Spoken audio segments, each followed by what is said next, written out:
Computer programming நம்ம computer science படிக்க ஆரம்பித்த ஆரம்ப காலத்திலிருந்தே ரொம்ப இம்பார்ட்டண்ட்டான ஒரு விஷயமாக நம்ம கேள்விப்பட்டது இந்த கம்ப்யூட்டர் ப்ரோக்ராமிங்.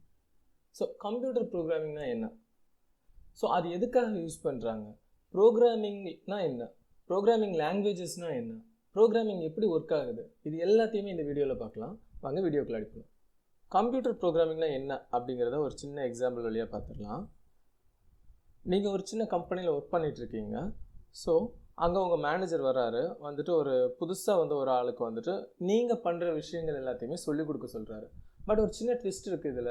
அவருக்கு தமிழ் தெரியாது, மலையாளம் மட்டும் தான் தெரியும். ஸோ உங்களுக்கு கொஞ்சம் மலையாளம் தெரியும். ஸோ நீங்கள் செய்கிற விஷயங்களை எப்படி அவருக்கு சொல்லிக் கொடுப்பீங்க? அவருக்கு தெரிஞ்ச அந்த மலையாளம் லாங்குவேஜில் இந்த விஷயங்கள்லாம் எப்படி எப்படி செய்யணும் அப்படிங்கிறத வந்துட்டு அவருக்கு சொல்லிக் கொடுப்பீங்க. ஸோ இதே மாதிரி தான் அந்த கம்ப்யூட்டருக்குமே எல்லா விஷயங்களும் ஒன்றும் தெரியாது, நம்ம சொல்லிக் கொடுத்தா மட்டும்தான் அதுக்கு தெரியும். ஸோ இந்த கம்ப்யூட்டருக்கு நம்ம எப்படி சொல்லிக் கொடுக்கணும் அப்படின்னு சொல்லி பார்த்தீங்கன்னா, கம்ப்யூட்டருக்கு தெரிஞ்ச லாங்குவேஜஸில் நம்ம சொல்லிக் கொடுக்கணும். ஸோ ஆக்சுவலாக கம்ப்யூட்டர்னால் என்னென்னு பார்த்தீங்கன்னா, ஹியூமனோட ஒர்க்கை ரெடியூஸ் பண்ணுறது. அதாவது ஹியூமன் பண்ணுற ஒர்க்கை நிறைய விஷயங்கள் அது பண்ணுறதுனால நம்மளோட ஒர்க்கை கொஞ்சம் ரெடியூஸ் ஆகும். ஸோ நம்மளோட ஒர்க்கை அதுக்கு சொல்லிக் கொடுக்குறோம். ஸோ சொல்லிக் கொடுக்குறதுக்கு தேவையான லாங்குவேஜ்னால் கம்ப்யூட்டருக்கு தெரிஞ்ச லாங்குவேஜ், அந்த லாங்குவேஜ் தான் ப்ரோக்ராமிங் லாங்குவேஜ். ஸோ இது எப்படி நம்ம சொல்லிக் கொடுக்குறோம் அப்படிங்கிறத ஒரு சின்ன எக்ஸாம்பிள் வழியாக பார்க்கலாம். ஸோ நீங்கள் உங்கள் ஃப்ரெண்டு ஒரு 3 டிஜிட் தராரு, 3 நம்பர் தராரு. இதில் இருக்கக்கூடிய ஹையஸ்ட் நம்பர் என்ன அப்படிங்கிறத நீங்கள் சொல்லணும். ஸோ அவர் ஃபார் எக்ஸாம்பிள் 75, 85, 95 அப்படின்னு சொல்கிறாருன்னா இமீடியட்டாக நீங்கள் 95 ஹையஸ்ட் நம்பர் அப்படின்னு சொல்லிடுவீங்க. பட் இது உங்களுக்குள்ளாடி ஒரு விதத்தில் ப்ராசஸ் ஆகிருக்கும். ஃபஸ்ட்டு என்ன பண்ணியிருப்பீங்க, அந்த 75ங்கிறத கெட் பண்ணியிருப்பீங்க, அடுத்து 85ங்கிறத கெட் பண்ணியிருப்பீங்க, அடுத்து 95ங்கிறத கெட் பண்ணியிருப்பீங்க. அதுக்கப்புறம் அந்த 75ஐயும் 85ஐயும் கம்பேர் பண்ணியிருப்பீங்க. அதுக்கப்புறம் அந்த 85ஐயும் 95ஐயும் கம்பேர் பண்ணி எது பெருசோ அதை நீங்கள் அவுட்புட்டாக கொடுத்துருப்பீங்க. ஸோ இது step by step process. But நமக்கு இமீடியட்டாக நடக்கிற மாதிரி தெரியும். இந்த ஸ்டெப் பை ஸ்டெப் ப்ராசஸில் அப்படியே அந்த ஸ்டெப்ஸை எடுக்கிறதுக்கு பேர், அதாவது கெட் இன்புட்டு, அதாவது அந்த 3 நம்பர் எடுக்கிறது, அடுத்து ஃபஸ்ட் நம்பரை செகண்ட் நம்பர் கூடலாம் கம்பேர் பண்ணுறது, அண்ட் செகண்ட் நம்பர் அடுத்து தேர்ட் நம்பர் கூடலாம் கம்பேர் பண்ணுறது, அதில் இருக்கக்கூடிய கிரேட்டஸ்ட் கண்டுபிடிக்கிறது. இது எல்லாமே ஒரு ஸ்டெப் பை ஸ்டெப் ப்ராசஸ். இந்த ஸ்டெப் பை ஸ்டெப்பாக நம்ம இதை எழுதுறதுக்கு பேர் தான் என்னன்னு சொல்லுவாங்கன்னா அல்காரிதம் அப்படின்னு சொல்லுவாங்க. ஸோ ஒன்ஸ் இந்த அல்காரிதம் ரெடி ஆகிடுச்சு அப்படின்னு சொன்னால் ஆட்டோமேட்டிக்காக இந்த ஸ்டெப்ஸ் எல்லாத்தையுமே கம்ப்யூட்டருக்கு நம்மளால் சொல்லிக் கொடுக்க முடியும். எப்படி அப்படின்னு சொல்லி பார்த்தீங்கன்னா, கம்ப்யூட்டருக்கு தெரிஞ்ச அந்த ப்ரோக்ராமிங் லாங்குவேஜ் வழியாக சொல்லிக் கொடுக்க முடியும். இப்படி நம்ம சொல்லிக் கொடுக்குற அந்த ப்ராசஸ், கம்ப்யூட்டருக்கு நம்ம சொல்லிக் கொடுக்குற அந்த ப்ராசஸ்க்கு பேர் தான் ப்ரோக்ராமிங். ஸோ இப்போ உங்களுக்கு புரிஞ்சிருக்கும் என்ன ப்ரோக்ராமிங்னா என்ன, ப்ரோக்ராமிங் லாங்குவேஜஸ்னா என்ன, அல்காரிதம்னா என்ன அப்படிங்கிறது ஒரு பேசிக் கான்செப்ட் உங்களுக்கு அண்டர்ஸ்டாண்ட் ஆகிருக்கும் அப்படின்னு நம்புகிறேன். அண்ட் இனிமேல் நம்ம ஃபர்தராக ப்ரொசீட் பண்ணலாம். இப்போ நம்ம ப்ரோக்ராமிங் லாங்குவேஜ்னால் என்ன அப்படிங்கிறத கொஞ்சம் டீப்பாக பார்க்கலாம். ஸோ நம்ம என்ன தான் .NET, ஜாவா, பைத்தான் இந்த மாதிரி நிறைய ப்ரோக்ராமிங் லாங்குவேஜ் வச்சுருந்தாலுமே கம்ப்யூட்டருக்கு தெரிஞ்ச ஒரே லாங்குவேஜ் என்னென்னு பார்த்தீங்கன்னா மிஷின் லாங்குவேஜ்.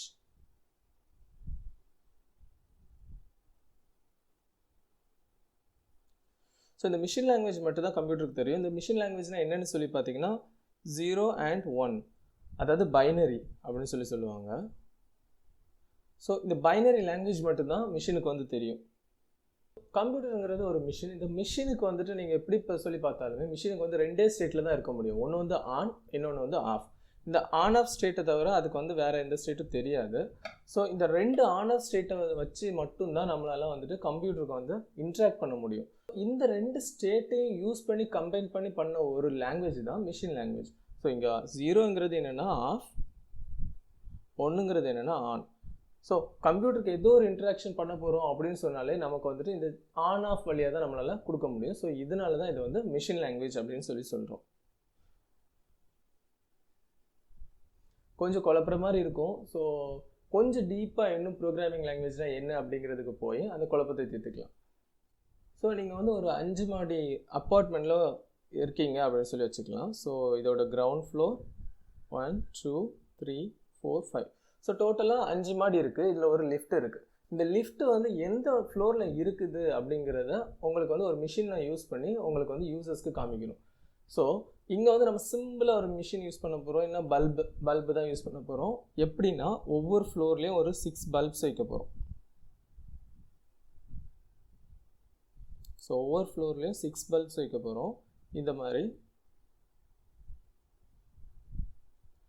ஸோ இங்கே எப்படி ஒர்க் ஆக போகுது அப்படின்னு சொல்லி பார்த்தீங்கன்னா, கிரவுண்டில் இருக்கச்சில் இந்த பல்ப் எரியும், ஃபஸ்ட் ஃப்ளோரில் இருக்கச்சில் ஃபஸ்ட் பல்ப் எரியும், இதே இது 5th ஃப்ளோர் இருக்கச்சில் 5th பல்ப் எரியும். இப்படி சிம்பிளான ஒரு கான்செப்ட் தான்.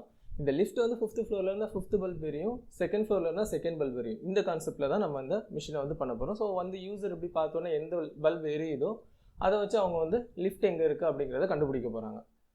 ஸோ எனக்கு கொஞ்சம் டீப்பாக பார்த்தோன்னா இந்த லிஃப்ட் எந்த ஃப்ளோரில் இருக்குதோ அதுக்கு தகுந்தாப்பில் ஒரு இன்புட் சிக்னல் வரும். சரியா, ஒரு சின்ன எலக்ட்ரிக்கல் பல்ப்ஸ் இல்லைன்னா ஒரு எலக்ட்ரிக்கல் சிக்னல் வரும். இந்த சிக்னல்ஸை யூஸ் பண்ணி தான் அந்த பல்ப் வந்து ஆன் ஆகும்.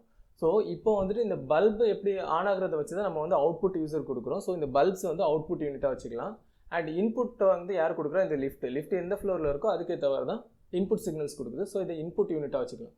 பட் இந்த பல்பை ஆன் ஆஃப் பண்ணுற அந்த கண்ட்ரோல் யூனிட் என்னவா இருக்கும், நம்ம ஒரு பல்பை ஆன் ஆஃப் பண்ணுற அந்த கண்ட்ரோல் யூனிட்டை வந்து நம்ம ப்ராசஸிங் யூனிட் இல்லைனா கண்ட்ரோல் யூனிட் அப்படின்னு சொல்லி வச்சுக்கலாம். ஸோ நார்மலாக ஒரு பல்பை வந்து ஆன் ஆஃப் பண்ணணும் இல்லைனா ஏதோ ஒரு விஷயத்தை வந்து ஆன் ஆஃப் பண்ணணும்னா நம்ம என்ன யூஸ் பண்ணுவோம், ஸ்விட்ச் யூஸ் பண்ணுவோம். பட் இங்கே என்ன பண்ணுறோம் அப்படின்னு சொன்னால் எலக்ட்ரிக்கலி டிரைவபிள் ஸ்விட்ச் வந்து யூஸ் பண்ணுறோம். அதாவது அந்த ஸ்விட்ச் வந்துட்டு மேனுவலாக ஆப்ரேட் பண்ணுற ஸ்விட்ச் கிடையாது, ஏதோ ஒரு எலக்ட்ரானிக் சிக்னல்ஸை யூஸ் பண்ணி ஆன் ஆஃப் ஆகிற அந்த ஸ்விட்ச். ஸோ இந்த ஸ்விட்ச் வந்து ஏர்லி டேஸில் என்ன யூஸ் பண்ணிட்டு இருந்தாங்க அப்படின்னு சொல்லி பார்த்தீங்கன்னா வேக்யூம் டியூப்ஸை தான் இந்த ஸ்விட்சை யூஸ் பண்ணிட்டு இருந்தாங்க. பட் இந்த வேக்யூம் டியூப்ஸோட டிஸ்அட்வான்டேஜ் என்னென்னு பார்த்தீங்கன்னா அது ரொம்ப பெருசாக இருக்கும், அதே மாதிரி பவர் கன்சப்ஷன் அதிகமாக எடுக்கும், நல்லா ஹீட் ஜென்ரேட் பண்ணும், இந்த மாதிரி பிரச்சனை இருந்துச்சு. ஸோ சின்னதாக காம்பேக்டாக ஏதாவது ஒரு சுவிட்ச் எலக்ட்ரானிக் சுவிட்ச் வந்து ரெடி பண்ணணும் அப்படின்னு சொல்லிட்டு ரிசர்ச் பண்ண ஆரம்பித்தாங்க. அப்போது கிடச்சது தான் டிரான்சிஸ்டர் வந்து சின்னதாக இருக்கும், பட் அதுவும் எலக்ட்ரானிக்கலி டிரைவபிள் சுவிட்ச் தான். ஸோ டிரான்சிஸ்டர்ஸ்க்கு அப்புறம் இன்னும் இதை காம்பேக்ட் பண்ணணும் அப்படின்னு நினச்சாங்க. ஸோ நிறைய டிரான்சிஸ்டர்ஸை வந்து இன்டெகிரேட் பண்ணி ஐசிஸ் வந்து பண்ண ஆரம்பித்தாங்க, இன்டெகிரேட்டட் சர்க்யூட்ஸ் வந்து பண்ண ஆரம்பித்தாங்க. ஸோ இப்போ நம்ம எந்த லெவலில் வந்து இருக்கிறோம், அதாவது இந்த இன்டெகிரேஷன்ஸு அந்த ஃபேப்ரிகேஷன்ஸ் இந்த ஐசி ஃபேப்ரிகேஷன்ஸ் வந்து எந்த மாதிரியான லெவலில் வந்து நிற்கிது அப்படின்னு சொல்லி பார்த்தீங்கன்னா இந்த மாதிரி சைஸில் ஒரு சிப்பு, ஓகேவா, இந்த மாதிரி சைஸில் ஒரு சிப்பில் நம்மளால் 3 பில்லியன் டிரான்சிஸ்டர்ஸை வந்து இப்போ வச்சுக்க முடியும். அந்த அளவுக்கு நம்ம வந்து நிற்கிறோம். ஸோ இந்த 3 பில்லியன் டிரான்சிஸ்டர்ஸை இருக்கக்கூடிய இந்த சிப்பை தான் நம்ம இப்போ மைக்ரோ ப்ராசஸர்ஸாக கம்ப்யூட்டர்ஸில் யூஸ் பண்ணிகிட்டு இருக்கோம். ஸோ அந்த மைக்ரோ ப்ராசஸர்ஸில் இருக்கிறது வேறு எதுவும் இல்லை, இதே ஸ்விட்சஸ் தான் மைக்ரோ ப்ராசஸர்ஸ்லையும் யூஸ் பண்ணிகிட்டு இருக்கோம். ஸோ இந்த ப்ராசஸருங்கிறது வந்து நமக்கு இப்போ வந்து central processing unit or processing and control unit வந்து இது தான். ஸோ இன்புட் யூனிட் வந்து நம்ம வந்து கீபோர்டு ஆர் டச் என்ன வேணாலும் யூஸ் பண்ணிக்கலாம். அண்ட் அவுட்புட் யூனிட் வந்து மானிட்டர் யூஸ் பண்ணுறோம் இல்லை பிரிண்டர் யூஸ் பண்ணுறோம், எது வேணாலும் நம்ம யூஸ் பண்ணிகிட்டு இருக்கோம். இப்போ கொஞ்சம் புரிஞ்சிருக்கும்னு நினைக்கிறேன் கம்ப்யூட்டர் வந்து எந்த மாதிரியான லெவலில் ஒர்க் ஆகிட்டு இருக்குது, பேசிக்காக கம்ப்யூட்டர் எப்படி ஒர்க் ஆகிட்டு இருக்குது அப்படிங்கிறது உங்களுக்கு புரிஞ்சுக்கும்னு நம்புகிறேன். ஸோ பேசிக்காகவே இந்த கம்ப்யூட்டருங்கிறத ப்ராசஸ் அண்ட் கண்ட்ரோல் பண்ணுறது யார் தான் அப்படின்னு சொன்னால் இந்த சுவிட்சஸை ப்ரோக்ராம் பண்ணணும்னா கண்டிப்பாக வந்து இந்த ஆன் ஆஃப் சீக்வன்ஸ் வச்சு தான் நம்மளால் ப்ரோக்ராம் பண்ண முடியும். ஸோ இந்த ஆன் ஆஃப் சீக்வன்ஸ் தான் என்ன, 0s and 1s. ஸோ இந்த ஆன் ஆஃப் சீக்வன்ஸ் வச்சு நம்ம ப்ரோக்ராமிங் பண்ணணும் அப்படின்னு சொன்னால் அது machine language programming.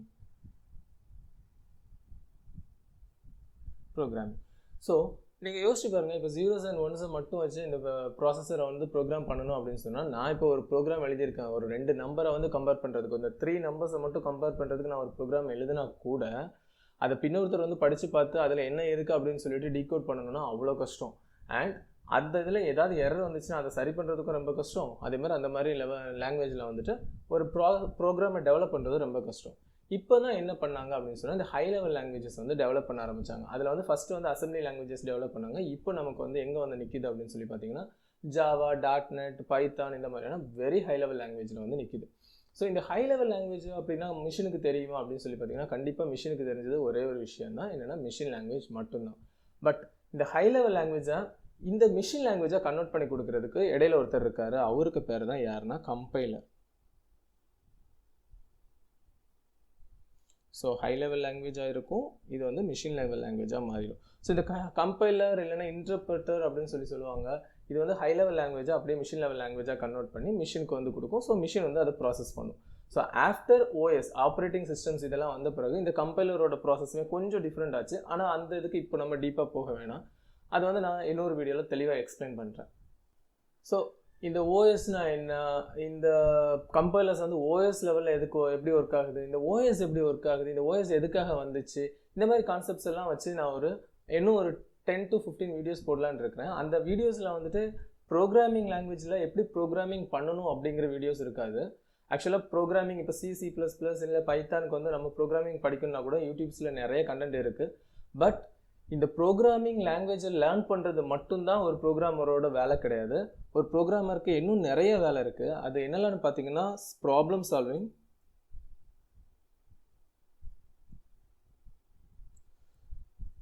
So algorithm,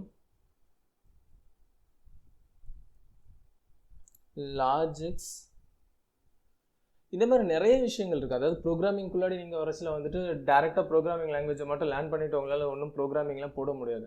ஆக்சுவலாக ஒரு ப்ராப்ளம் உங்களுக்கு முன்னாடி வருதுன்னா அந்த ப்ராப்ளத்தை எப்படி துண்டு துண்டாக பிரிக்கணும், அந்த துண்டு துண்டாக பிரித்த ப்ராப்ளத்துக்கு எப்படி அந்த ப்ராப்ளத்தை வந்து அல்காரிதம் வச்சு சால்வ் பண்ணணும், அந்த அல்காரிதத்தை கண்டுபிடிக்கணும், அதுக்கப்புறம் அந்த அல்காரிதத்தை எப்படி ப்ரோக்ராமிங் லாங்குவேஜில் இருக்கக்கூடிய லாஜிக்ஸை யூஸ் பண்ணி அச்சீவ் பண்ண முடியும், இந்த மாதிரி நிறைய விஷயங்கள் இருக்குது.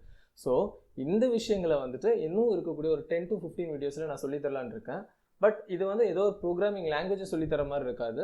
இங்கே நான் பிளான் பண்ணியிருக்கிறது எந்த லாங்குவேஜ் யூஸ் பண்ணலான்னு நான் பிளான் பண்ணியிருக்கேன்னா C++ யூஸ் பண்ணலான்னு பிளான் பண்ணியிருக்கேன். ஏன் அப்படின்னு சொல்லி பார்த்தீங்கன்னா C++ ரொம்ப ஈஸியான லாங்குவேஜ் மட்டும் இல்லை, இந்த லாங்குவேஜஸில் இருந்து தான் மற்ற லாங்குவேஜஸ் எல்லாமே டிரைவ் ஆகி வந்துச்சு. ஸோ நீங்கள் வந்து C++ல லைட்டாக ஒரு நாலேஜ் வந்துடுச்சு அப்படின்னு சொன்னால் உங்களால் மற்ற லாங்குவேஜஸும் ஈஸியாக படிக்க முடியும். ஸோ இப்போ உங்களுக்கு வந்து ப்ரோக்ராமிங்னா என்ன, ப்ரோக்ராமிங் லாங்குவேஜஸ்னால் என்ன, ஏன் நம்ம வந்து ப்ரோக்ராமிங் வந்து கம்ப்யூட்டருக்கு பண்ணுறோம், இந்த ப்ரோக்ராமிங் லாங்குவேஜ் எதுக்காக யூஸ் பண்ணுறோம், கம்ப்யூட்டர்ஸ் எப்படி ஒர்க் ஆகுது, இதை பற்றின ஒரு சின்ன பேசிக் ஐடியா உங்களுக்கு கிடச்சிருக்குன்னு நினைக்கிறேன். இன்னும் வரக்கூடிய வீடியோஸில் இதை பற்றி ரொம்பவே டீப்பாக படிக்கலாம். So thank you so much for your time. இந்த வீடியோ உங்களுக்கு ஹெல்ப்ஃபுல்லாக இருந்திருக்கும்னு நம்புகிறேன். உங்களுக்கு இந்த வீடியோ பிடிச்சிருந்துச்சுன்னா லைக் பண்ணுங்கள், உங்களோட ஃபீட்பேக்கை கமெண்ட்ஸில் கொடுங்க. உங்கள் ஃப்ரெண்ட்ஸுக்கு யாருக்காவது இந்த வீடியோ ஹெல்ப்ஃபுல்லாக இருக்கும் அப்படின்னு சொன்னால் உங்கள் ஃப்ரெண்ட்ஸுக்கு ஷேர் பண்ணுங்கள். மறக்காமல் நம்ம சேனலை சப்ஸ்கிரைப் பண்ணிடுங்க. மீண்டும் இதே மாதிரியான ஒரு வீடியோவில் நம்ம சந்திக்கலாம் நண்பர்களே. நன்றி, வணக்கம்.